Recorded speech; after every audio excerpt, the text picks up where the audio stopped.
So welcome back. So let's just cover one more thing, and that's types of feature modules you can have. Now I talked a little bit about the business modules. That's what they call domain modules right here.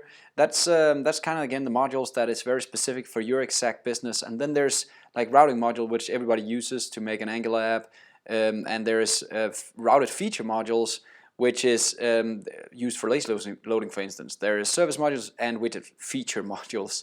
Let's have a look at these. So again, here's a very good explanation. It's under types of feature modules right here. There's a good explanation about what domain modules are. There's a good explanation about router modules and stuff like that. So you can go in and really dive into them if you want to. But I just gave like a brief overview about the different ones. Now we are going to work with all of them except for the widget module in my case. But the widget module is used a lot, for instance, with Materialize and with Bootstrap, where they have built some third-party library where you can just go and grab that module, and then out of the box you have a lot of great UI components that you can just place into your Angular app. So it's pretty amazing. There is something that's pretty cool right here, and that is which areas do the modules belong to? What should a module do in the different areas, right?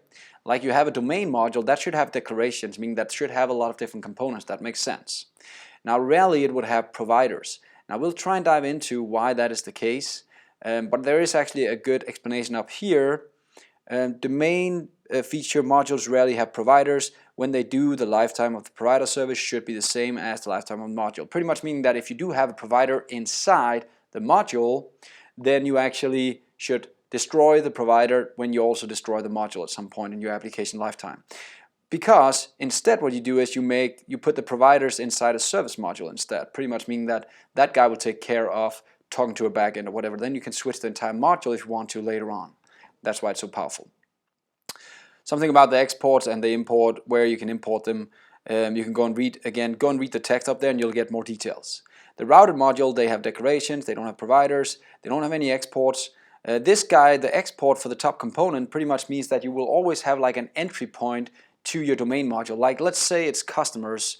You would probably have a customer dashboard or a landing page for customers, and that would be exported so other modules could use this. You could do that at least. So with this guy, with the router module, you don't have any. Routing, you would have the router module exported. You can have guards. With the services, you don't have any components. Notice there's no declarations with the service because we don't have any front end, you don't have any components, but you do have a lot of providers because that's where you need to put your services, stuff like that. And the final one, the widgets, again, you do have a lot of front end stuff, but not a lot of providers because you don't have to go and get information or store information. They're stateless a lot of the time. But you do exports as well. Now you can go and read all of this if you want to. I don't want to dive more into it. I just want to kind of give you guys a tour about where you can get a lot more information than what I just provided in the last videos. That's it for this. Now let's actually try and build this in the next lesson and try and extend it to start making some real code. See you next time. Have fun.